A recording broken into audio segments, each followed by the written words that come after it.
Hi hello ಎಲ್ರಿಗೂ ನಮಸ್ಕಾರ. ನಾನು ನಿಮ್ಮ ವಿನಯ್ ಕುಮಾರ್ ಮಾತಾಡ್ತೀನಿ. ಸ್ಪರ್ಧಾ ವಿನಯ ಎಜುಕೇಟರ್ ಯೂಟ್ಯೂಬ್ ಚಾನಲ್ಗೆ ತಮಗೆಲ್ಲರಿಗೂ ಸ್ವಾಗತ. ಸ್ನೇಹಿತರೆ, ನೀವು ಇನ್ನೂ ನಮ್ಮ ಚಾನಲ್ಗೆ ಸಬ್ಸ್ಕ್ರೈಬ್ ಆಗಿಲ್ಲ ಅಂದರೆ ಈ ಕೂಡಲೇ ಸಬ್ಸ್ಕ್ರೈಬ್ ಆಗೋಕ್ಕೆ ಸಾಧ್ಯ ಆಗಿರಬೇಕು. ಅದೇ ರೀತಿ ಪಕ್ಕದಲ್ಲೇ ಕಾಣ್ತಿರ್ತಕ್ಕಂತಹ ಬೆಲ್ಲೈಕನ್ ಬಟನ್ನ ಪ್ರೆಸ್ ಮಾಡೋದರ ಮೂಲಕ ನಾವು ಆಗ್ತಕ್ಕಂಥ ವಿಡಿಯೋಗಳ ನೋಟಿಫಿಕೇಶನ್ ಎಲ್ಲ ತೆಗೆದುಕೊಂಡು ತರಗತಿಗಳನ್ನು ಉಚಿತವಾಗಿ ವೀಕ್ಷಣೆ ಮಾಡಿ ಅಂತ ಹೇಳ್ತಾ ಒಂದು ತರಗತಿಯನ್ನು ಪ್ರಾರಂಭ ಮಾಡ್ತಾ ಇದ್ದೀನಿ. ಇವತ್ತಿನ ಪ್ರಚಲಿತ ವಿದ್ಯಮಾನಗಳಲ್ಲಿ 19/5/2024 ಪ್ರಚಲಿತ ವಿದ್ಯಮಾನಗಳನ್ನು ಅಧ್ಯಯನವನ್ನು ಮಾಡೋಣ. 360 ಡಿಗ್ರಿ ಅನಾಲಿಸಿಸ್ ಅಂದ್ರೆ ಸುಮಾರು ಅತ್ಯುತ್ತಮ 5 ದಿನಪತ್ರಿಕೆಗಳನ್ನ, 5 ದಿನಪತ್ರಿಕೆಗಳಿಂದ ಈ ಒಂದು ನ್ಯೂಸ್ ಅನ್ನ, ಅಂದ್ರೆ ನಮ್ಮ ಕನ್ನಡದಲ್ಲಿ ಇರತಕ್ಕಂತಹ 5 ಅತ್ಯುತ್ತಮ ದಿನಪತ್ರಿಕೆಗಳು, ಎಲ್ಲಾ ದಿನಪತ್ರಿಕೆಗಳಲ್ಲ, ಇವತ್ತು ಸುಮಾರು ಒಂದು 15 ದಿನಪತ್ರಿಕೆಗಳಿವೆ. ಇದರಲ್ಲಿ ಅತ್ಯುತ್ತಮವಾಗಿರ್ತಕ್ಕಂತಹ 5 ದಿನಪತ್ರಿಕೆಗಳಿಂದ ಈ ಒಂದು ನ್ಯೂಸ್ ಅನ್ನ ಸೆಲೆಕ್ಟ್ ಮಾಡಿ ಇವತ್ತು ನಾನು ನಿಮ್ಮ ಮುಂದೆ ಪ್ರಸ್ತುತಪಡಿಸ್ತಾ ಇರ್ತಕ್ಕಂಥದ್ದು. ಓಕೆ, ಇವತ್ತು ಬಹಳ ಅಂದ್ರೆ ಬಹಳ ನ್ಯೂಸ್ ಇದೆ. ಫಾರ್ಸಿ ಭಾಷೆಗೆ ಶಾಸ್ತ್ರೀಯ ಸ್ಥಾನಮಾನ ಕೇಂದ್ರ ಸರ್ಕಾರ ಘೋಷಣೆ ಮಾಡಿರ್ತಕ್ಕಂಥದ್ದು. ಅಮೆರಿಕ ನೌಕೆಯಲ್ಲಿಂದು ಭಾರತೀಯ ಗೋಪಿ ಗಗನಕ್ಕೆ.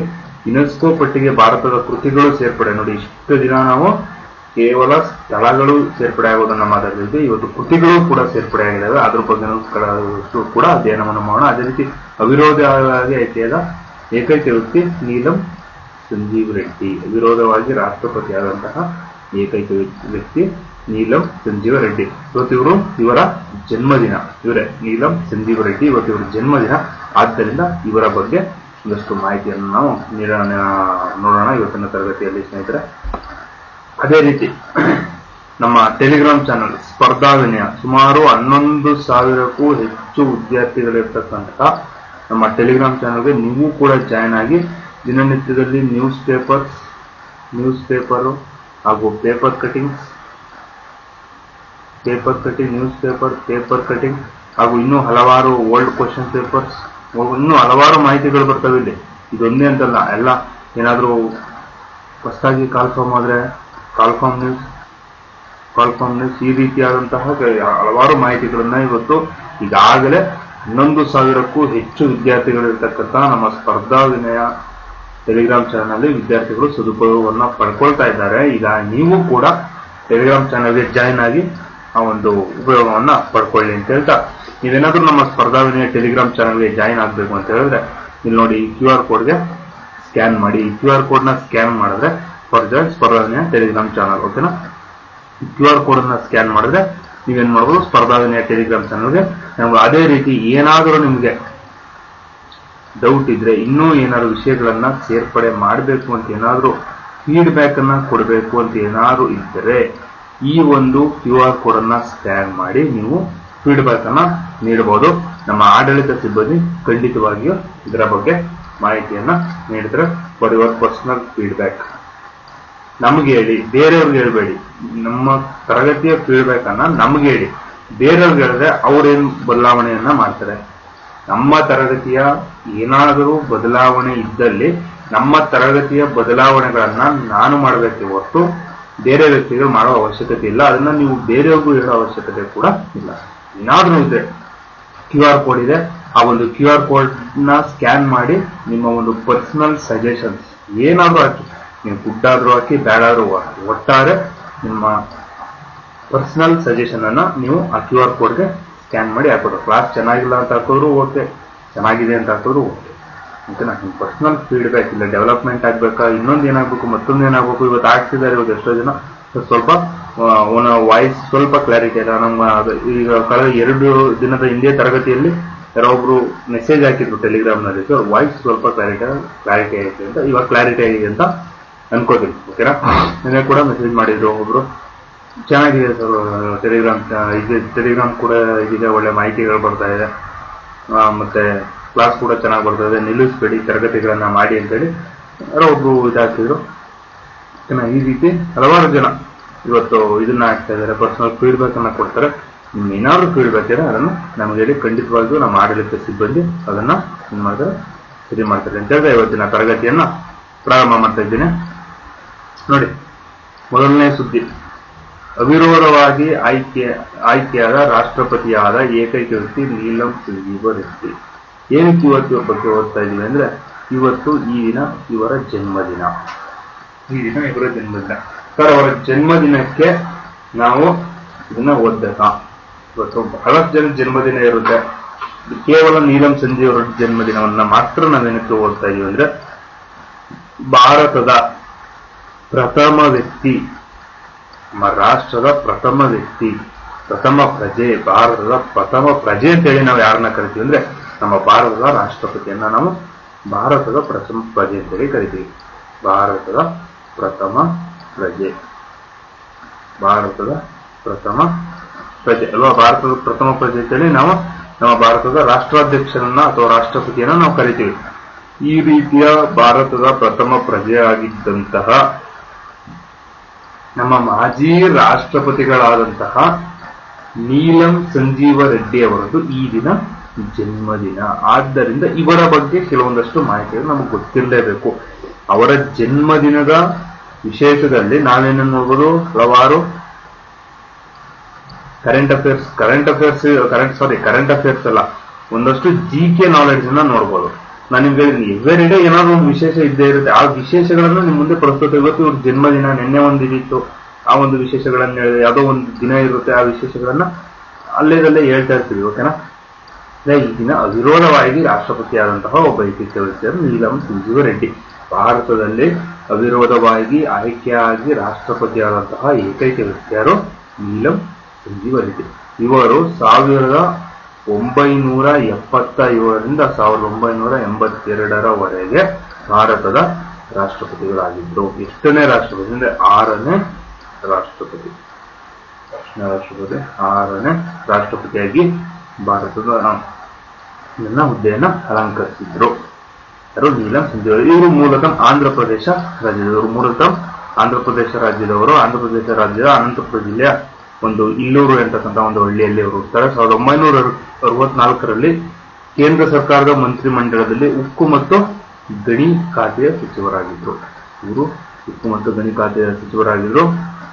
ಮುಂದೆ 1966ರಲ್ಲಿ ಈ ವ್ಯಕ್ತಿ ನಾಗರಿಕ ವಿಮಾನಯಾನ, ಪ್ರವಾಸೋದ್ಯಮ ಮತ್ತು ನೌಕಾ ಸಾರಿಗೆ ಸಚಿವರಾಗಿದ್ರು. 1967ರಲ್ಲಿ ಲೋಕಸಭೆಯ ಸಭಾಪತಿಯಾಗಿ ಸೇವೆ ಸಲ್ಲಿಸಿ ಅಭೂತಪೂರ್ವ ಮೆಚ್ಚುಗೆಯನ್ನ ಗಳಿಸಿರ್ತಕ್ಕಂಥದ್ದು. 1969ರಲ್ಲಿ ಅಂದಿನ ರಾಷ್ಟ್ರಪತಿಗಳಾದ ಭಾರತದ ಡಾಕ್ಟರ್ ಜಾಕಿರ್ ಹುಸೇನ್ ಸಾವಿನ ನಂತರ ಸಂಜೀವ್ ರೆಡ್ಡಿ ಅವರು ಕಾಂಗ್ರೆಸ್ ಪಕ್ಷದ ಅಧಿಕೃತ ಅಭ್ಯರ್ಥಿ ಎಂದು ಹೆಸರನ್ನ ಹೆಸರಿಸಲಾಗುತ್ತೆ. ಅದೇ ರೀತಿ ಪಕ್ಷದ ಅಭ್ಯರ್ಥಿಯಾಗಿ ಮತ್ತೊಂದು ಹುದ್ದೆಗಾಗಿ ಸ್ಪರ್ಧಿಸುವಾಗ ಸದ್ಯ ಅಂದ್ರೆ ಪ್ರೆಸೆಂಟ್ ನಾನಿರ್ತಕ್ಕಂತಹ ಹುದ್ದೆಯ ಲಾಭವನ್ನ ಪಡೆಯಬಾರದು ಅಂತೇಳಿ ಲೋಕಸಭಾ ಸಭಾಪತಿಯ ಸ್ಥಾನಕ್ಕೆ ರಾಜೀನಾಮೆಯನ್ನ ನೀಡಿ ಅನಂತರ ಅವರು ಚುನಾವಣೆಗೆ ಸ್ಪರ್ಧೆ ಮಾಡಿರ್ತಕ್ಕಂಥದ್ದು ವಿಶೇಷ. ಈ ದಿನ ಯಾರಿದ್ದಾರೆ, ಈ ತರ ವ್ಯಕ್ತಿಗಳು ಎಲ್ಲೂ ಇಲ್ಲ. ಇವತ್ತು ಒಂದು ಯಾವುದೋ ಒಂದು MLA ನೋ MP ಯಾವುದೋ ಒಂದು ಎಲೆಕ್ಷನ್ ನಿಂತ್ಕೊಳ್ಳಿ, ಅವ್ರು ಪ್ರೆಸೆಂಟ್ ಯಾವುದೋ ಒಂದು ಮಂಡಳಿ ಸದಸ್ಯರು ಏನೋ ಇನ್ನೊಂದು ಸದಸ್ಯರಾಗಿರ್ತಾರೆ. ಮೇಲ್ಮನೆಯ ಕೆಳಮನೆಯ ಸದಸ್ಯರು, ಮೇಲ್ಮನೆ ಸದಸ್ಯರು, ಫಾರ್ ಎಕ್ಸಾಂಪಲ್ ವಿಧಾನ ಪರಿಷತ್ನ ಸದಸ್ಯರಾಗಿರ್ತಾರೆ. ಅವರು ಏನಾದ್ರು MLA ಎಲೆಕ್ಷನ್ ಪಾರ್ಟಿಸಿಪೇಟ್ ಮಾಡಿದ್ರೆ ಅವ್ರೇನ್ ಮಾಡ್ತಾರೆ, ವಿಧಾನ ಪರಿಷತ್ಗೆ ರಾಜೀನಾಮೆ ಕೊಡ್ತಾರ? ಇಲ್ಲ. ಯಾಕಂದ್ರೆ ಇಲ್ಲೇನಾದ್ರೂ ಸೋತ್ರ ನಾನು ಅಲ್ಲಿ ಕಂಟಿನ್ಯೂ ಮಾಡ್ಬೇಕು ಅಂತೇಳಿ ಅವ್ರೇನ್ ಮಾಡ್ತಾರೆ, ಇಲ್ಲಿ ಸ್ಪರ್ಧೆಯನ್ನ ಮಾಡಿ ಅನಂತರ ಅವರು ಗೆದ್ರೆ ಏನ್ ಮಾಡ್ತಾರೆ, ವಿಧಾನ ಪರಿಷತ್ಗೆ ರಾಜೀನಾಮೆಯನ್ನು ವಿಧಾನಸಭೆಯಲ್ಲಿ ಮುಂದುವರಿಸ್ಕೊಂಡು ಹೋಗ್ತಾರೆ. ಆದರೆ ಈ ನೀಲಂ ಸಂಜೀವ ರೆಡ್ಡಿ ಅವರು ರಾಷ್ಟ್ರಪತಿ ಹುದ್ದೆಗೆ ಸ್ಪರ್ಧಿಸುವಾಗ ಇವ್ರೇನ್ ಮಾಡಿದ್ರು, ಮೊದಲು ಸಭಾಪತಿಯ ಸ್ಥಾನಕ್ಕೆ ಅಂದ್ರೆ ಹುದ್ದೆಯ ಸ್ಥಾನಕ್ಕೆ ರಾಜೀನಾಮೆಯನ್ನ ನೀಡಿ, ಸದ್ಯ ಇರ್ತಕ್ಕಂಥ ಹುದ್ದೆಯ ಸ್ಥಾನಕ್ಕೆ ರಾಜೀನಾಮೆಯನ್ನ ನೀಡಿ ಅನಂತರ ಏನ್ ಮಾಡಿದ್ರು, ರಾಷ್ಟ್ರಪತಿ ಚುನಾವಣೆಗೆ ಸ್ಪರ್ಧೆಯನ್ನ ಮಾಡಿದ್ರು. ಆದ್ದರಿಂದ ಕೊಟ್ಟ ಮಾತಿನಂತೆ ಇವರು ಏನ್ ಮಾಡಿದ್ರು, ನಡ್ಕೊಂಡಂತಹ ಒಬ್ಬ ವ್ಯಕ್ತಿ. ಓಕೆನಾ? ಅದೇ ರೀತಿ 1975ರಲ್ಲಿ ಜಯಪ್ರಕಾಶ್ ನಾರಾಯಣ್ ಜೊತೆಗೆ ಸಕ್ರಿಯ ರಾಜಕಾರಣಕ್ಕೆ ಮರಳಿದರೆ. ಅದೇ ರೀತಿ 1977ರಲ್ಲಿ ಅವರು ಜನತಾ ಪಕ್ಷದ ಅಭ್ಯರ್ಥಿಯಾಗಿ ಆಂಧ್ರಪ್ರದೇಶದ ನಂದಲಾಲ್ ಕ್ಷೇತ್ರದಿಂದ ಲೋಕಸಭೆಗೆ ಮತ್ತೊಮ್ಮೆ ಆಯ್ಕೆಯಾಗ್ತಾರೆ.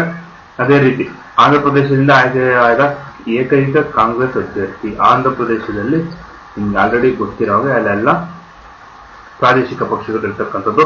ಆದರೆ ಆಂಧ್ರಪ್ರದೇಶದಿಂದ ಆಯ್ಕೆಯಾದಂತ ಏಕೈಕ ಕಾಂಗ್ರೆಸ್ ಅಭ್ಯರ್ಥಿ ಯಾರು ಅಂದ್ರೆ ಅದು ನೀಲಂ ಸಂಜೀವ ರೆಡ್ಡಿ ಅವರು.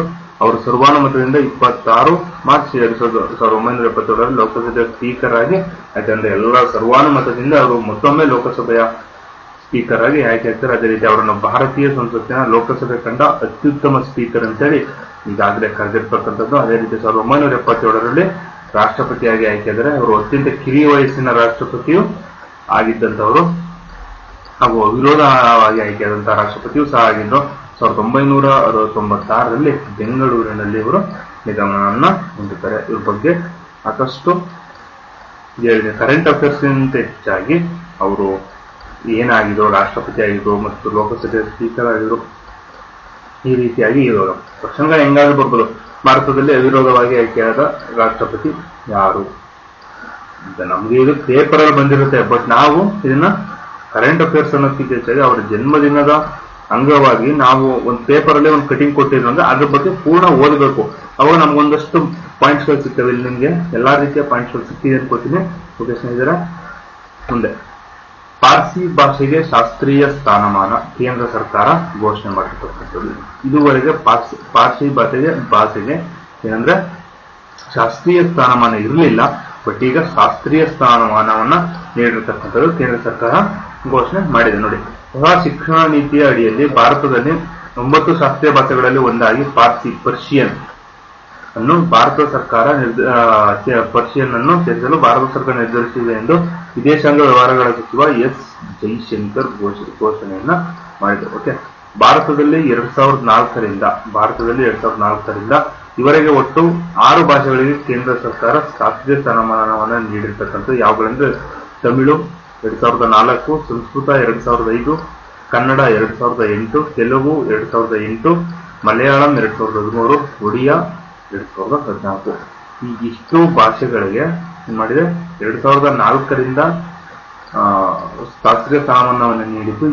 ಈ ವರ್ಷ ಅಂದ್ರೆ 2024ರಲ್ಲಿ ಈಗ ಪಾರ್ಸಿ ಭಾಷೆಗೆ ಶಾಸ್ತ್ರೀಯ ಸ್ಥಾನಮಾನವನ್ನ ನೀಡಬೇಕು ಅಂತೇಳಿ ನೀಡ್ತೀವಿ ಅಂತೇಳಿ ವಿದೇಶಾಂಗ ವ್ಯವಹಾರಗಳ ಸಚಿವ ಎಸ್ ಜೈಶಂಕರ್ ಅವರು ಘೋಷಣೆ ಮಾಡಿರ್ತಕ್ಕಂಥದ್ದು. ಈಗಾಗಲೇ ಎಲ್ಲರೂ ಚುನಾವಣೆಯನ್ನ ಮುಗಿಸಿ ಈಗ ನಾವು ಈಗ ಜಸ್ಟ್ ಹೊರಗಡೆ ಬಂದಿದ್ದೀವಿ. ಇನ್ನೂ ಈಗ 5 ಹಂತದ ಚುನಾವಣೆ ಇದೆ, ಇನ್ನು 2 ಹಂತದ ಚುನಾವಣೆ ಆಗಬೇಕು. ಇನ್ನು ಬೇರೆ ಬೇರೆ ರಾಜ್ಯಗಳಲ್ಲಿ ಚುನಾವಣೆ ಇರ್ತಕ್ಕಂಥದ್ದು.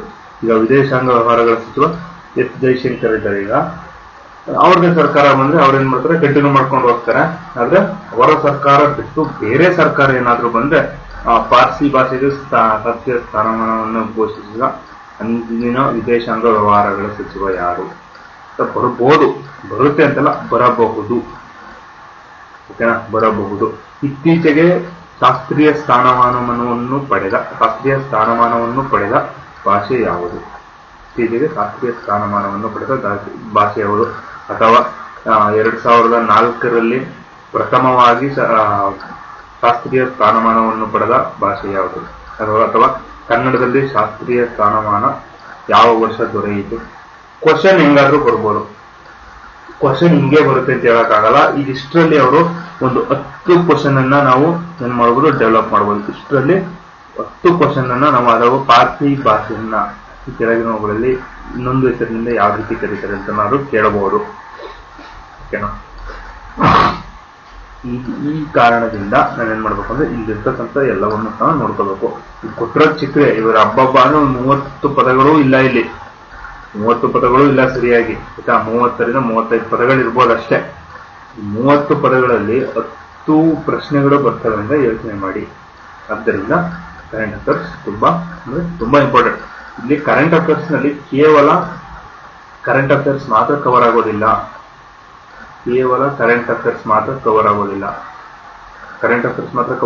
ಇಲ್ಲಿ GK ಕವರ್ ಆಗುತ್ತೆ, ಜನರಲ್ ನಾಲೆಡ್ಜ್ ಕವರ್ ಆಗುತ್ತೆ. ಜನರಲ್ ನಾಲೆಡ್ಜ್ ನೋಡಿ, ಇಲ್ಲಿ ಒಂದೇ ಕರೆಂಟ್ ಅಫೇರ್ಸ್ ಇರೋದು ಒಂದೇ, ಪಾರ್ಸಿ ಭಾಷೆದು ಒಂದೇ ಕರೆಂಟ್ ಅಫೇರ್ಸ್ ನಮ್ಗೆ ಇರ್ತಕ್ಕಂಥದ್ದು. ಪಾರ್ಸಿ ಭಾಷೆ ಒಂದೇ ಕರೆಂಟ್ ಅಫೇರ್ಸ್ ಇರ್ತಕ್ಕಂಥದ್ದು. ತಮಿಳುನಾಡಿಗೆ ಯಾವ ವರ್ಷ ಸಿಕ್ತು? ಮೊದಲು, ಸೆಕೆಂಡ್, ಮೂರನೇದೇ ನಮ್ಮ ಕನ್ನಡ. ಮೂರನೇದಾಗಿ ನಮ್ಮ ಕನ್ನಡ ಸಿಕ್ಕಿರ್ತಕ್ಕಂಥದ್ದು. ಯಾವ ವರ್ಷದಲ್ಲಿ ಕನ್ನಡ ಸಿಕ್ತು ಅಂತ ಕೇಳ್ಬೋದು. ಅಥವಾ ಕೊನೆಯದಾಗಿ ಪಾರ್ಸಿ ಭಾಷೆಯನ್ನು ಹೊರತುಪಡಿಸಿ ಕೊನೆಯದಾಗಿ ಶಾಸ್ತ್ರೀಯ ಸ್ಥಾನಮಾನವನ್ನು ಪಡೆದ ಭಾಷೆ ಯಾವುದು? 2014ರಲ್ಲಿ ಒಡಿಯಾ. 2014ಕ್ಕೆ ಲಾಸ್ಟ್ 10 ವರ್ಷ ಆಯ್ತು. 10 ವರ್ಷದಿಂದ ಯಾವುದೇ ಭಾಷೆ ಕೊಟ್ಟಿರ್ಲಿಲ್ಲ, ಬಟ್ 10 ವರ್ಷದ ನಂತರ ಇವತ್ತು ಕೊಟ್ಟಿರ್ತಕ್ಕಂಥದ್ದು ಅದೇ ಪಾರ್ಸಿ ಭಾಷೆಗೆ. ಇಲ್ಲಿ ನಾವು ಕರೆಂಟ್ ಅಫೇರ್ಸ್ ಅನ್ನು ನೋಡ್ಬೋದು, GK ಹಾಗೂ ಕೆಲವೊಂದು ಕರೆಂಟ್ ಅಫೇರ್ಸ್ ಅಲ್ಲಿ ಕೆಲವೊಂದು ಭೂಗೋಳಕ್ಕೆ ಸಂಬಂಧಪಟ್ಟ ಪ್ರಚಲಿತ ವಿದ್ಯಮಾನಗಳಲ್ಲಿ ಅಲ್ಲಿ GKನೂ ಕವರ್ ಆಗ್ತದೆ, ಕರೆಂಟ್ ಅಫೇರ್ಸ್ ಕವರ್ ಆಗ್ತದೆ, ಹಿಸ್ಟ್ರಿನೂ ಕವರ್ ಆಗುವಂತ ಸಾಧ್ಯತೆಗಳು ತುಂಬಾ ಇರ್ತವೆ. ಆದ್ದರಿಂದ very very important. Okay next, ice cream man ಖ್ಯಾತಿಯ ರಘುನಂದನ್ ಕಾಮತ್ ನಿಧನ. ಐಸ್ ಕ್ರೀಮ್ ಮ್ಯಾನ್ ಖ್ಯಾತಿಯ ರಘುನಂದನ್ ಕಾಮತ್ ನಿಧನರಾಗಿರ್ತಕ್ಕಂಥದ್ದು ಇವರೇ. ಮಂಗಳೂರು ಐಸ್ ಕ್ರೀಮ್ ಮ್ಯಾನ್ ಖ್ಯಾತಿಯ ಹಿಂದೆ ಖ್ಯಾತರಾಗಿದ್ದ ನ್ಯಾಚುರಲ್ ಐಸ್ ಕ್ರೀಮ್ ಸಂಸ್ಥಾಪಕ ರಘುನಂದನ್ ಕಾಮತ್ 70 ಇವರು ಮೇ 17ರಂದು ಮುಂಬೈನಲ್ಲಿ ನಿಧನರಾಗಿರ್ತಕ್ಕಂಥದ್ದು. ಮೃತರಿಗೆ 29 ಇವರ ಪುತ್ರರಿಲ್ಲ. ರಘುನಂದನ್ ರವರು 1954ರಲ್ಲಿ ಮೂಲ್ಕಿಯಲ್ಲಿ ಬಡ ಕುಟುಂಬದಲ್ಲಿ ಜನಿಸಿರ್ತಕ್ಕಂಥದ್ದು. ಕಾಮತ್ ಅವರ ತಂದೆ ಹಣ್ಣಿನ ವ್ಯಾಪಾರಿಯಾಗಿದ್ದು, ಕಾಮತ್ ಅವರು ತಮ್ಮ 15ನೇ ವಯಸ್ಸಿನಲ್ಲಿ ಅಣ್ಣನ ಹೋಟೆಲ್ಗೆ ಕೆಲಸಕ್ಕೆ ಮುಂಬೈಗೆ ಹೋಗ್ತಾರೆ. ನಂತರ ಹೋಟೆಲ್ ಉದ್ಯಮ ಆರಂಭಿಸಿ ಹಣ್ಣುಗಳಿಂದಲೇ ಐಸ್ ಕ್ರೀಮ್ ತಯಾರಿಸಿ ಜನಪ್ರಿಯವನ್ನು ಗಳಿಸ್ತಾನೆ. ಮುಂಬೈಯಲ್ಲಿ 1984ರಲ್ಲಿ ನ್ಯಾಚುರಲ್ ಐಸ್ ಕ್ರೀಮ್ ಅನ್ನು ಆರಂಭವನ್ನು ಮಾಡಿದರೆ ಇದು ದೇಶಾದ್ಯಂತ ಜನಪ್ರಿಯವಾಗಿ ದೊಡ್ಡ ಉದ್ಯಮವಾಗಿ ಬೆಳ್ಕೊಳ್ತಕ್ಕಂಥದ್ದು. 40ಕ್ಕೂ ಅಧಿಕ ನಗರಗಳಲ್ಲಿ 140ಕ್ಕೂ ಹೆಚ್ಚು ಮಳಿಗೆಗಳನ್ನು ನ್ಯಾಚುರಲ್ ಐಸ್ ಕ್ರೀಮ್ ತನ್ನ ಲೇಔಟ್ಗಳಲ್ಲಿ ಹೊಂದಿದ್ದು 400 ಕೋಟಿಗೂ ಅಧಿಕ ವ್ಯವಹಾರವನ್ನ ನಡೆಸ್ತಾ ಇರ್ತಕ್ಕಂಥದ್ದು. ಕಾಮತ್ ರವರು ಸ್ವತಃ ಕುಂಡಗಳಲ್ಲಿ ಹಣ್ಣುಗಳನ್ನು ಬೆಳೆಸುವ ಆಸಕ್ತಿ ಹೊಂದಿದರು. ಮಾವು, ಗೇರು, ಹಲಸು ಸಹಿತ ಹಲವಾರು ಹಣ್ಣಿನ ಗಿಡಗಳನ್ನು ಮನೆ ತಾರಸಿಯಲ್ಲಿ ಸ್ವತಃ ಬೆಳೆಸಿ ಯಶಸ್ಸು ಕಂಡಿದ್ರು. ಐಸ್ ಕ್ರೀಮ್ ಗಳಲ್ಲಿ ಕೃತಕ ಸಾಮಗ್ರಿಗಳು ಇಲ್ಲದೆ ಸ್ಥಳೀಯ ಸ್ವಾಗತ ಬ್ರ್ಯಾಂಡ್ಗಳನ್ನು ಸೃಷ್ಟಿಸಿ ಅಪಾರ ಜನಪ್ರಿಯತೆಯನ್ನು ಬೆಳೆಸಿರ್ತಕ್ಕಂಥದ್ದು. ಐಸ್ ಕ್ರೀಮ್ ಖ್ಯಾತಿಯ ರಘುನಂದನ್ ರವರ ಬಗ್ಗೆ ಇಷ್ಟು ಮಾಹಿತಿ. ನೋಡಿ, ಒಬ್ಬ ಸಾಮಾನ್ಯ ವ್ಯಕ್ತಿ, ಒಬ್ಬ ಕಡು ಬಡ ಕುಟುಂಬವೊಂದರಲ್ಲಿ ಹುಟ್ಟಿದ್ದಂತಹ ಒಬ್ಬ ವ್ಯಕ್ತಿ ಇವತ್ತು ಐಸ್ ಕ್ರೀಮ್ ಮ್ಯಾನ್ ಎಂತಕ್ಕಂತಹ ಒಂದು ಬಿರುದನ್ನ ಪಡಿತಾನೆ ಅಂದ್ರೆ ಇದು ಸಾಮಾನ್ಯವಾದ ವಿಷಯವಲ್ಲ. ಐಸ್ ಕ್ರೀಮ್ ಮ್ಯಾನ್ ಎಂತಕ್ಕಂತಹ ಒಂದು ಬಿರುದನ್ನ ಪಡಿತಾರಂದ್ರೆ ಇಲ್ಲ ನೋಡಿ, ಇವರು ತಂದೆ ಹಣ್ಣಿನ ವ್ಯಾಪಾರಿ, ಒಂದು ಬಡ ಕುಟುಂಬದಲ್ಲಿ ಜನಿಸ್ತಾರೆ. ಕೆಲಸಕ್ಕಾಗಿ ತನ್ನ ಅಣ್ಣನ ಹೋಟೆಲ್ಗೆ ಹೋಗಿ ಅಲ್ಲಿ ಹೋಟೆಲ್ ನಲ್ಲಿ ಕೆಲಸ ಮಾಡಿ ಅನಂತರ ಆ ಕೆಲಸದಿಂದ ತಾವೊಂದು ಹೋಟೆಲ್ ಉದ್ಯಮವನ್ನ ಆರಂಭಿಸಿ ಅಲ್ಲಿರ್ತಕ್ಕಂಥ ಹಣ್ಣುಗಳಿಂದ ನಾನು ಏನಾದ್ರೂ ಮಾಡ್ಬೇಕಂತೇಳಿ ಹಣ್ಣುಗಳಿಂದ ಒಂದು ಐಸ್ ಕ್ರೀಮ್ ಅನ್ನ ತಯಾರನ್ನ ಮಾಡಿ 1984ರಲ್ಲಿ ನ್ಯಾಚುರಲ್ ಐಸ್ ಕ್ರೀಮ್ ಅಂದ್ರೆ ಯಾವುದೇ ರೀತಿಯ ಕೃತಕ ಸಾಮಗ್ರಿಗಳನ್ನ ಅಂದ್ರೆ ಏನು ಅಲ್ಲಿ ಏನಿರುತ್ತೆ ಅನ್ನೋ ಅದರಲ್ಲೇ ಒಂದು ಐಸ್ ಕ್ರೀಮ್ ಅನ್ನ ಮಾಡ್ತಕ್ಕಂತಹ, ಅಂದ್ರೆ ಒಳಗಡೆ ಏನ್ ನಾವು ಅದಕ್ಕೆ ಎಕ್ಸ್ಟ್ರಾ ಕೆಮಿಕಲ್ಸ್ ಮತ್ತೊಂದು ಮಗದೊಂದು ಏನಾಗ್ತದೆ ಅದೆಲ್ಲವನ್ನೂ ಬಿಟ್ಟು ಕೃತಕ ಸಾಮಗ್ರಿಗಳಿಂದ ಸ್ಥಳೀಯವಾಗಿ ಆ ಒಂದು ಮ್ಯಾಂಗೋ ಅಂದ್ರೆ ಮ್ಯಾಂಗೋ ಇಂದಲೇ ಒಂದು ಐಸ್ ಕ್ರೀಮ್ ಅನ್ನ ತಯಾರು ಮಾಡ್ತಕ್ಕಂಥದ್ದು, ಅದನ್ನೇ ನ್ಯಾಚುರಲ್ ಐಸ್ ಕ್ರೀಮ್ ಅಂತೇಳಿ ಈ ರೀತಿಯಾದಂತಹ ಒಂದು ಸ್ವಾದದಿಂದ ಇವತ್ತು ಇಡೀ ದೇಶದಲ್ಲಿ ದೊಡ್ಡ ಮಟ್ಟಿಗೆಗಳಲ್ಲಿ ಬೆಳೆದು 40ಕ್ಕೂ ಅಧಿಕ ನಗರಗಳಲ್ಲಿ 140ಕ್ಕೂ ಹೆಚ್ಚು ಮಳಿಗೆಗಳನ್ನು ಹೊಂದಿ ಇವತ್ತು ಒಂದು ತಿಂಗಳಿಗೆ ಟರ್ನ್ ಓವರ್ ಎಷ್ಟು 400 ಕೋಟಿ. ಒಬ್ಬ ಸಾಮಾನ್ಯ ಬಡ ಕುಟುಂಬದಲ್ಲಿ ಜನಿಸಿದಂತಹ ಒಬ್ಬ ವ್ಯಕ್ತಿ ಇವತ್ತು ಒಂದು ತಿಂಗಳಿಗೆ 400 ಕೋಟಿ ಟರ್ನ್ ಓವರ್ನ ಮಾಡ್ತಾರೆ ಅಂದ್ರೆ ಅದು ಸಾಮಾನ್ಯವಾದ ಮಾತಲ್ಲ. ಆ ವ್ಯಕ್ತಿ ನಿಧನರಾಗಿದ್ದಾರೆ. ಕೇಳಬಹುದು ಪ್ರಶ್ನೆಗಳನ್ನ ಕೇಳಬಹುದು. ಇತ್ತೀಚೆಗೆ ಐಸ್ ಕ್ರೀಮ್ ಮ್ಯಾನ್ ಎಂದು ಖ್ಯಾತಿ ಹೊಂದಿದ್ದ ನಿಧನರಾದ ವ್ಯಕ್ತಿ ಯಾರು ಅಂತೇಳಿ ಕೇಳಬಹುದು. ಅಥವಾ ಇತ್ತೀಚೆಗೆ ನಿಧನ ಹೊಂದಿದ ರಘುನಂದನ್ ಕಾಮತ್ ರವರು ತಮ್ಮ ಐಸ್ ಕ್ರೀಮ್ ಅನ್ನು ಯಾವ ಹೆಸರಿನಿಂದ ಜನಪ್ರಿಯಗೊಳಿಸಿದ್ರು ಅಂತ ನಾವು ಕೇಳಬಹುದು. ಆಯ್ತಾ?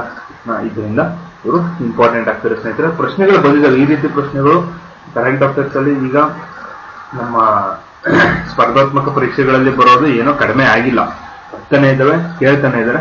ನಾವು ಓದೋದು ಇಂಪಾರ್ಟೆಂಟ್. ಓಕೆ, ಅದೇ ರೀತಿ ಯುನೆಸ್ಕೋ ಪಟ್ಟಿಗೆ ಭಾರತದ ಕೃತಿಗಳು ಸೇರ್ಪಡೆ.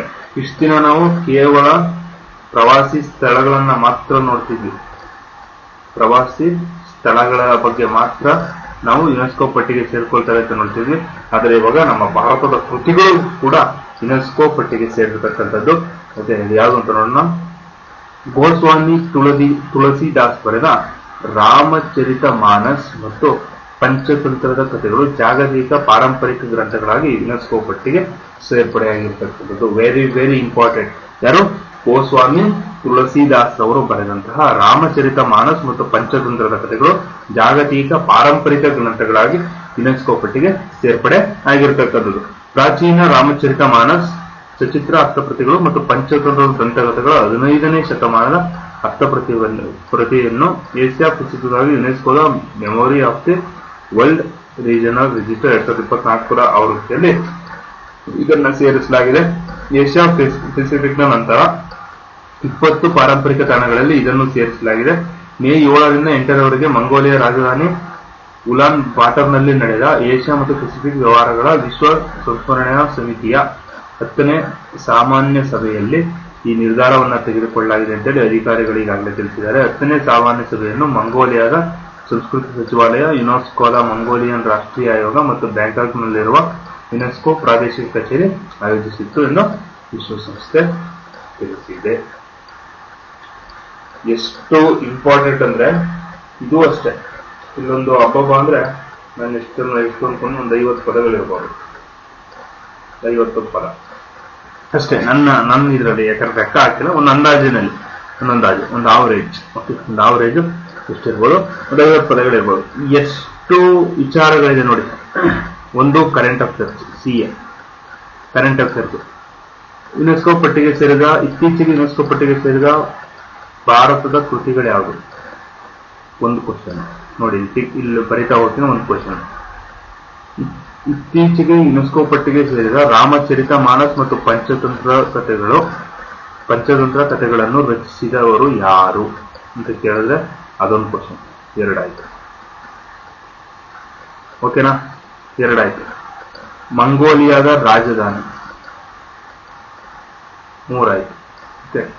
ಎಷ್ಟನೇ ಸಾಮಾನ್ಯ ಸಭೆ? ಓಕೆನಾ? 10ನೇ ಸಾಮಾನ್ಯ ಸಭೆ. ಇದೊಂದು 4ನೇ ಕ್ವಶನ್. ಓಕೆ. ಹಾಗೂ ಈ ರೀತಿಯ ಪ್ರಶ್ನೆಗಳು ಸುಮಾರು ನೋಡಿ. ಇಷ್ಟರಲ್ಲಿ 4 ಕ್ವಶನ್ಗಳು ನಮಗೆ ಸಿಕ್ಕಿದ್ದು, 4 ಕ್ವಶನ್ಗಳು. ಓಕೆನಾ? ಅದೇ ರೀತಿ ಎಲ್ಲಿ ನಡೆಯಿತು, ಇತ್ತೀಚೆಗೆ ಎಲ್ಲಿ ನಡೆಯಿತು ಅಂದ್ರೆ ಯುನೆಸ್ಕೋ ಪ್ರಾದೇಶಿಕ ಕಚೇರಿ. ಯುನೆಸ್ಕೋ ಪ್ರಾದೇಶಿಕ ಕಚೇರಿಯಲ್ಲಿ ಇರಬೇಕಂದ್ರೆ ಬ್ಯಾಂಕಾಕ್ ಅಲ್ಲಿ ಇರ್ತಕ್ಕಂಥದ್ದು ನೋಡಿ, ಕೊಟ್ಟಿದ್ರಲ್ಲಿ ಬ್ಯಾಂಕಾಕ್ ನಲ್ಲಿರುವ ಯುನೆಸ್ಕೋ ಪ್ರಾದೇಶಿಕ ಕಚೇರಿ. ಇತ್ತೀಚೆಗೆ ನಡೆದ 10ನೇ ಸಾಮಾನ್ಯ ಸಭೆ ಮಂಗೋಲಿಯಾದ ಸಂಸ್ಕೃತಿ ಸಚಿವಾಲಯ ಆಯೋಜನೆಯನ್ನ ಮಾಡಿತ್ತು. ಓಕೆನಾ? ಅದನ್ನ ಎಲ್ಲಿ ಆಯೋಜನೆ ಮಾಡಿದೆ ಅಂದ್ರೆ ಯುನೆಸ್ಕೋ ಬ್ಯಾಂಕಾಕ್ನ ಪ್ರಾದೇಶಿಕ ಕಚೇರಿಯಲ್ಲಿ ಆಯೋಜನೆಯನ್ನ ಮಾಡಿದ್ರು. Okay, very very important. UNESCO ಭಾರತದ ಕೃತಿಗಳು ಸೇರ್ಪಡೆ ಆಗಿರ್ತಕ್ಕಂಥದ್ದು. ಅದೇ ರೀತಿ ಬ್ಲೂ ಒರಿಜಿನ್ ನೌಕೆಯಲ್ಲಿ 5 ಯಾತ್ರಿಗಳು. ಅಮೆರಿಕ ನೌಕೆಯಲ್ಲಿ ಇಂದು ಭಾರತೀಯ ಗೋಪಿ ಗಗನಕ್ಕೆ. ಏನಿದು? ಓಕೆನಾ? Washington news. Okay, Washington. ಅಮೆರಿಕದ ಶ್ರೀಮಂತ ಉದ್ಯಮಿ ಜೆಫ್ ಬೋಜೆಸ್ ಒಡೆತನದ ಬ್ಲೂ ಒರಿಜಿನ್ ಬಾಹ್ಯಾಕಾಶ ನೌಕೆಯಲ್ಲಿ ಭಾರತೀಯ ಮೂಲದ ಉದ್ಯಮಿ ಪೈಲಟ್ ಗೋಪಿಚಂದ್ ತೋಟಪುರ ಭಾನುವಾರ ಬಾಹ್ಯಾಕಾಶಕ್ಕೆ ಯಾತ್ರಿಕರಾಗಿ ಪ್ರಯಾಣವನ್ನ ಕೈಗೊಳ್ತಾ ಇರ್ತಕ್ಕಂಥದ್ದು. 1984ರ ರಷ್ಯಾದ ಸುಯೆಜ್ ನೌಕೆಯಲ್ಲಿ ಭಾರತೀಯ ಗಗನಯಾತ್ರಿ ರಾಕೇಶ್ ಶರ್ಮಾ ಪ್ರಯಾಣಿಸಿದ ಮೊದಲ ಬಳಿಕ ಭಾರತೀಯ ಮೂಲದ ವ್ಯಕ್ತಿಯೊಬ್ಬರ ಮೊದಲ ಬಾಹ್ಯಾಕಾಶ ಪ್ರಯಾಣ ಇದಾಗಿರ್ತಕ್ಕಂಥದ್ದು. ರಾಕೇಶ್ ಶರ್ಮಾ 1984ರ ರಷ್ಯಾದ ಸುಯೆಜ್ ನೌಕೆಯಲ್ಲಿ ಭಾರತೀಯ ಗಗನಯಾತ್ರಿಯಾಗಿರ್ತಕ್ಕಂತಹ ರಾಕೇಶ್ ಶರ್ಮಾರವರು ಅಂದು ಏನ್ ಮಾಡಿದ್ರು? ಗಗನಕ್ಕೆ ಹೋಗಿದ್ರು, ಗಗನಯಾತ್ರಿಯಾಗಿ ಹೋಗಿದ್ರು. ಅದೇ ರೀತಿ ಅವರ ನಂತರ ಭಾರತೀಯ ಮೂಲದ ವ್ಯಕ್ತಿಯೊಬ್ಬರ ಬಾಹ್ಯಾಕಾಶ ಪ್ರಯಾಣ ಯಾವುದು ಅಂದ್ರೆ ಇದೇನೆ. ಯಾರು? ಗೋಪಿಚಂದ್ ತೋಟಪುರ. ಇವರು ಇವಾಗ ಪ್ರವಾಸಿಯಾಗಿ ಹೋಗ್ತಾ ಇರೋದು. ಇವರು ಒಬ್ಬ ಗಗನಯಾತ್ರಿಯಾಗಿ ಹೋಗ್ತಾರ, ಇವರು ಬಾಹ್ಯಾಕಾಶ ಪ್ರವಾಸಿಯಾಗಿ ಹೋಗ್ತಾ ಇರ್ತಕ್ಕಂಥದ್ದು ಬಹಳ ಇಂಪಾರ್ಟೆಂಟ್. ಭಾನುವಾರ ಭಾರತೀಯ ಕಾಲಮಾನ. ಭಾನುವಾರ ಭಾರತೀಯ ಕಾಲಮಾನ ಸಂಜೆ 7 ಗಂಟೆಗೆ 5 ಬಾಹ್ಯಾಕಾಶ ಯಾತ್ರಿಗಳನ್ನು ಹೊತ್ತ ನ್ಯೂ ಶೆಪರ್ಡ್ 25 ನೌಕೆ ಬಾಹ್ಯಾಕಾಶಕ್ಕೆ ಉಡ್ಡಯನಗೊಳ್ಳಲಿದೆ. ಭಾನುವಾರ ಭಾರತದಲ್ಲಿ ಸಂಡೇ 7 PM. ಓಕೆ, ನಮ್ಮ ಭಾರತೀಯ ಕಾಲಮಾನ ಇದು. ಓಕೆ, ಭಾರತೀಯ ಕಾಲಮಾನಕ್ಕೆ ಬಾಹ್ಯಾಕಾಶಗಳನ್ನು ಹೊತ್ತ new shepherd 25 important. New shepherd 25 ನೌಕೆ ಬಾಹ್ಯಾಕಾಶಕ್ಕೆ ಉಡ್ಡಯನಗೊಳ್ತಕ್ಕಂಥದ್ದು. ಇದುವರೆಗೆ ವಿಶ್ವದಲ್ಲಿ 31 ಜನರು ಮಾತ್ರವೇ ಭೂಮಿಯ ವಾತಾವರಣ ಮತ್ತು ಬಾಹ್ಯಾಕಾಶವನ್ನು ಪ್ರತ್ಯೇಕಿಸುವ ಕರ್ಮನ್ ಲೈನ್ ಅನ್ನು ದಾಟಿರ್ತಕ್ಕಂಥದ್ದು. ಭಾನುವಾರ ಯಶಸ್ವಿ ಉಡ್ಡಯನದ ಬಳಿಕ ಗೋಪಿಚಂದ್ ಕೂಡ ಇಂಥ ಆಯ್ದ ವ್ಯಕ್ತಿಗಳ ಸಾಲಿಗೆ ಸೇರಲಿದ್ದಾರೆ. ಇಡೀ ವಿಶ್ವದಲ್ಲೇ ಕೇವಲ 31 ಜನ ಮಾತ್ರವೇ ಭೂಮಿಯ ವಾತಾವರಣ ಮತ್ತು ಬಾಹ್ಯಾಕಾಶವನ್ನು ಪ್ರತ್ಯೇಕಿಸ್ತಕ್ಕಂತ ಒಂದು ಲೈನ್ ಇರ್ತಕ್ಕಂಥದ್ದು. ಆ ಲೈನ್ ಯಾವುದು? ಕರ್ಮಲ್ ಲೈನ್. ಇದೆ ಭೂಮಿಯ ವಾತಾವರಣ ಹಾಗೂ ನೋಡಿ ಎರಡು ಇಲ್ಲಿ ತೋರಿಸ್ತೀನಿ. ಇದು ಭೂಮಿಯ, ಇಲ್ಲಿ ಭೂಮಿ. ಫಾರ್ ಎಕ್ಸಾಂಪಲ್ ನಾನು ಹೇಳ್ತಾ ಇರೋದು, ಇಲ್ಲಿ ಸೂರ್ಯ ಅನ್ಕೊಳ್ಳಿ, ಇಲ್ಲಿ ಓಕೆ ಸನ್. ಇಲ್ಲಿ ಭೂಮಿಯ ವಾತಾವರಣ, ಇದಿಷ್ಟು ಭೂಮಿಯ ವಾತಾವರಣ, ಇದು ಭೂಮಿಯ ವಾತಾವರಣ, ಇದು ಬಾಹ್ಯಾಕಾಶ. ಈ ಭೂಮಿಯ ವಾತಾವರಣ ಹಾಗೂ ಬಾಹ್ಯಾಕಾಶವನ್ನ ಪ್ರತ್ಯೇಕಿಸತಕ್ಕಂತಹ ಒಂದು ಲೈನ್ ಇದೆ. ಆ ಲೈನ್ ಅನ್ನ ನಾವು ಕರ್ಮಲ್ ಲೈನ್ ಅಂತೇಳಿ ಕರಿತೀವಿ. ಆ ಲೈನ್ ಅನ್ನ ನಾವು ಕರ್ಮಲ್ ಲೈನ್ ಅಂತೇಳಿ ಕರಿತೀವಿ. ಈ ಕರ್ಮಲ್ ಲೈನ್ ಅನ್ನ ಇವರು ದಾಟಿರ್ತಕ್ಕಂಥದ್ದು. ಭಾನುವಾರ ಯಶಸ್ವಿ ಉಡ್ಡಯನದ ಬಳಿಕ, ಅಂದ್ರೆ ಸಂಡೆ ಏನವರು ಹೊರಟಿದ್ದಾರೆ, ಯಶಸ್ವಿ ಉಡ್ಡಯನದ ಬಳಿಕ ಗೋಪಿಚಂದ್ ಕೂಡ ಇಂತಹ ಒಂದು ಆಯ್ದ ವ್ಯಕ್ತಿಗಳ ಸಾಲಿಗೆ ಸೇರಲಿದ್ದಾರೆ. ಓಕೆ, ಇದುವರೆಗೆ ವಿಶ್ವದಲ್ಲಿ ಕೇವಲ 31 ಜನ ಮಾತ್ರ, 31 ಜನ ಮಾತ್ರ ಈ ರೀತಿ ಹೋಗಿರ್ತಕ್ಕಂಥದ್ದು. ಬಹಳ ಅಂದ್ರೆ ಬಹಳ ಇಂಪಾರ್ಟೆಂಟ್. ಇತ್ತೀಚೆಗೆ ಬಾಹ್ಯಾಕಾಶ ಪ್ರವಾಸ ಕೈಗೊಂಡ ಭಾರತೀಯ ಮೂಲದ ಉದ್ಯಮಿ ಯಾರು? ಭಾರತೀಯ ಅಲ್ಲ, ಭಾರತೀಯ ಮೂಲದ ಉದ್ಯಮಿ ಯಾರು ಅಂದ್ರೆ ಅವರು ಗೋಪಿಚಂದ್ ತೋಟಪುರ. ಸರಿ, ರಾಕೇಶ್ ಶರ್ಮಾ ನಂತರ ಇವರು ಪ್ರಯಾಣವನ್ನು ಬೆಳೆಸಿದ ಭಾರತೀಯ ಮೂಲದ ಎರಡನೇ ವ್ಯಕ್ತಿ. ನೋಡಿ ನೆಕ್ಸ್ಟ್, ಸೇನೆಗೆ ಹೆಲಿಕಾಪ್ಟರ್ ಬಲ. ಸೇನೆಗೆ ಹೆಲಿಕಾಪ್ಟರ್ ಸೇನೆಗೆ ಕ್ಯಾಪ್ಟರ್ ಡ್ರೋನ್ ಬಲ. ಸೇನೆಗೆ ಕ್ಯಾಪ್ಟರ್ ಡ್ರೋನ್ ಬಲ. ಓಕೆನಾ? ಏನು ಈ ಡ್ರೋನ್ ಅಂದ್ರೆ ಭಾರತದ ರಕ್ಷಣಾ ಕ್ಷೇತ್ರದಲ್ಲಿ ಮತ್ತೊಂದು ಮಹತ್ವದ ಬೆಳವಣಿಗೆ ಒಂದು ಕಂಡು ಬರ್ತಿರ್ತಕ್ಕಂಥದ್ದು. ಭಾರತೀಯ ಸೇನೆಯಲ್ಲಿ ಇತ್ತೀಚಿನ ದಿನಗಳಲ್ಲಿ ಮೆಷಿನ್ ಗನ್ ಅಳವಡಿಸಿರ್ತಕ್ಕಂತಹ ಒಂದು ಕ್ಯಾಪ್ಟರ್ ಡ್ರೋನ್ ಅನ್ನ, ಅಂದ್ರೆ ಈ ಡ್ರೋನ್ ನೋಡಿ, ಇಲ್ಲಿ ಏನ್ ನೋಡ್ತಾ ಇದ್ದೀರಾ, ಇದು ಮೆಷಿನ್ ಗನ್. ಅಂದ್ರೆ ಇಲ್ಲಿ ಡ್ರೋನ್, ಓಕೆನಾ, ಇದು ಡ್ರೋನ್. ಇಲ್ಲಿ ಒಬ್ಬ ವ್ಯಕ್ತಿ ನಿಂತ್ಕೊಂಡು ಈ ಡ್ರೋನ್ ಅನ್ನ ಆಪರೇಟ್ ಮಾಡಬಹುದು. ಓಕೆ, ಈ ಡ್ರೋನ್ ಅನ್ನ ಆಪರೇಟ್ ಮಾಡಬಹುದು. ಇದು ಇಲ್ಲಿ ಚಲಿಸುತ್ತದೆ. ಏನಾದ್ರೂ ಶತ್ರುಗಳು ಕಂಡಲ್ಲಿ ಇಲ್ಲಿಂದನೇ ಫೈರ್ ಮಾಡತಕ್ಕಂತಹ ಒಂದು ರೀತಿಯ ಸಾಮರ್ಥ್ಯವನ್ನ ಹೊಂದಿರತಕ್ಕಂಥದ್ದು. ಈ ರೀತಿಯಂತಾದಂತಹ ಒಂದು ಅತ್ಯಾಧುನಿಕ ತಂತ್ರಜ್ಞಾನವನ್ನ ಬಳಸಿ ಯುದ್ಧ ತಂತ್ರದ ಹೊಸ ಒಂದು ಯುಗವನ್ನೇ ಆರಂಭ ಮಾಡಿರ್ತಕ್ಕಂಥದ್ದು. ಓಕೆನಾ? ಸುರಕ್ಷತೆ ಉದ್ದೇಶದಿಂದ ಈ ಒಂದು ಬೆಳವಣಿಗೆಯನ್ನ ಮಾಡಿರ್ತಕ್ಕಂಥದ್ದು.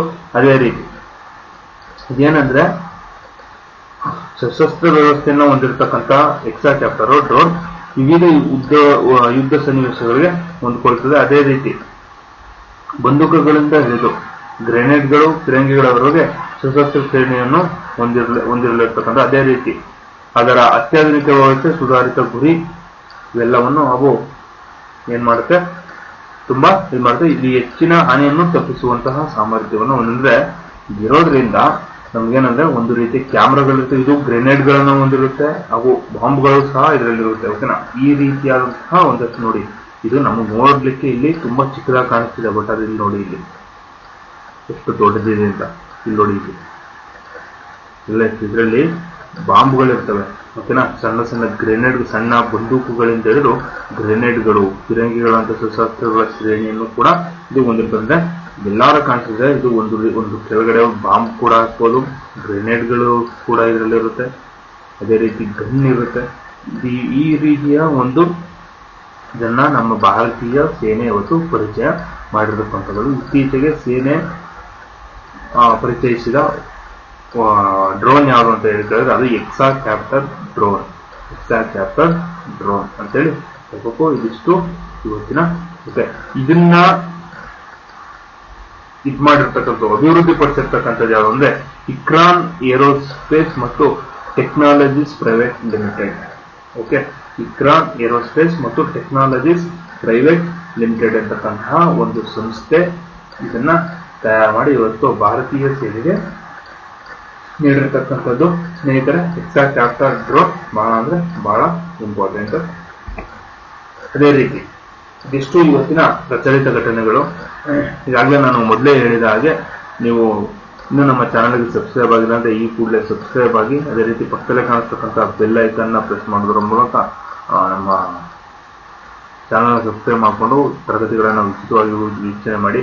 ಅದೇ ರೀತಿ ನಮ್ಮ ಸ್ಪರ್ಧಾ ವಿನಯ ಟೆಲಿಗ್ರಾಮ್ನಲ್ಲಿ ಈಗಾಗಲೇ 11,000ಕ್ಕೂ ಹೆಚ್ಚು ವಿದ್ಯಾರ್ಥಿಗಳಿರ್ತಕ್ಕಂತಹ ಒಂದು ಟೆಲಿಗ್ರಾಮ್ ಚಾನಲ್ಗೆ ನೀವು ಕೂಡ ಜಾಯಿನ್ ಆಗಿ, ಅದೇ ರೀತಿ ನಿಮ್ಮವರನ್ನು ಕೂಡ ಸೇರಿಸಿ ಅವರು ಸಹ ಈ ಟೆಲಿಗ್ರಾಮ್ ಚಾನಲ್ ಬರ್ತಕ್ಕಂತಹ ಒಂದಷ್ಟು ಸದುಪಯೋಗನ ಪಡ್ಕೊಳ್ಳಿ.